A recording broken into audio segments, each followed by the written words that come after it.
ये तो चुनाव हो गया, अब ये तो ख़त्म हुआ, लेकिन जिस तरह से ये चुनाव, हरियाणा की बात कर सकती हूँ मैं तो, देखो, और बाहर की तो बात नहीं मुझे करनी भी चाहिए।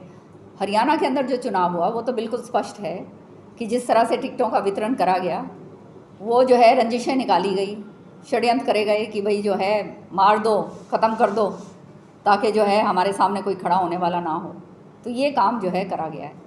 और इसी तरह से आगे मुझे नज़र आता है, क्योंकि हर एक कॉन्स्टिट्यूंसी के अंदर, पूरे हरियाणा के अंदर 5-5 कैंडिडेट हर एक कॉन्स्टिट्यूंसी में इन्होंने खड़े कर दिए। अब सबको थापी लगा दी है कि भाई तुम भी एमएलए, तुम भी एमएलए, तुम भी एमएलए। तो जो है टिकट की, पार्टी की टिकट तो एक आदमी को मिलेगी, बाकी जो हैं उनकी महत्वाकांक्षाएं इतनी बढ़ गई हैं कि वो सारे खड़े होकर 1000, 2000, 3000 जिस लाइक भी होंगे वो उतनी वोटें वो ख़राब करेंगे, या दूसरी पार्टी जो आएंगी वो उनको पके पकाए जो हैं कैंडिडेट मिलेंगे।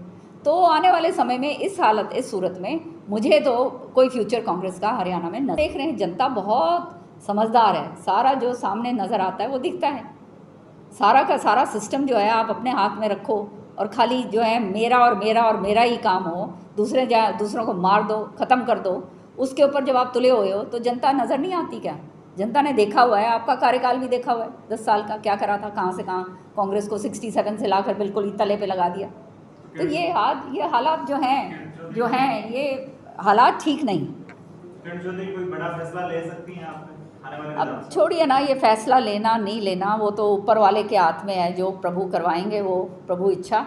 लेकिन सच्चाई ये है कि आज के दिन कांग्रेस भारी बहुमत से जीत के निकल सकती थी अगर ये टिकटों का वितरण सही होता, अगर ये बावरिया जी ने भी सही काम करा होता, एक तरफा नहीं कि ये सारी बात करी होती, तो ये हालात नहीं होने थे। क्योंकि लोग जो थे वो तैयार थे, और लोगों की जो है आज के दिन जो ये भी आया, ये तो धन्यवाद लोगों का कि उनके बदौलत ये हुआ है। पर अगर इसी तरह से, अगर क्या आने वाले टाइम में भी यही होने वाला है, क्योंकि हम तो खुलकर बोलते हैं, हमने किसी का कोई लेके तो खाया नहीं है, ईमानदारी के साथ अपनी जो है अपनी राजनीति करी है। हमारे ऊपर तो कोई लांछन नहीं है। ईडी के, सीएलयू के बड़े बड़े जो केसेस हैं, पता नहीं हज़ारों हज़ारों करोड़ों रुपए के केस हैं, सारे के सारी ज़मीनें हड़पने के और पता नहीं क्या क्या, हमने तो ये काम नहीं करा है। पर आप जो है खाली और केवल अपने जो हैं, जो आपके दंड मस्तक हो सकते हैं, जिनको जो है अपना जो है आपके नीचे लग के काम कर सकते हैं, उन्हीं को आप चाहते हो, तो ऐसे तो काम नहीं चलता ना भैया। काम तो मान सम्मान हर एक आदमी का होता है, और वो मान सम्मान को अगर जो है हमारे जैसों को तो मान सम्मान के ऊपर और कुछ नहीं है, वही एक चीज़ है कमाई जो करी। आप सोनीपत जो अपना गढ़ बोलते हैं, जहाँ पर वहाँ पर घसीट के आप जो है जीत के आए हो। पिछली बार तो लोगों ने हरा ही दिया था, इस बारी भी ये क्या जीत है? पार्लियामेंट के अंदर 20-25 हज़ार जो है वो जीत नहीं मानी जाती। सच्चाई है तो सामने तो आ ही गया, सामने दिख रहा है, नज़र आ रहा है क्या होने।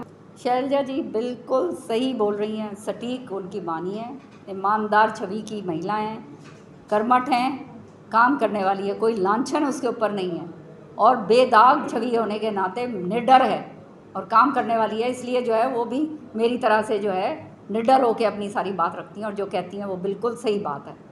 और क्यों नहीं, एक महिला होने के नाते उन्होंने तो बहुत करा है। आज जो अपने आप को मुख्यमंत्री बनाकर रोज़ सुबह शाम जो सोते हैं, ये भी उन्हीं के बनाए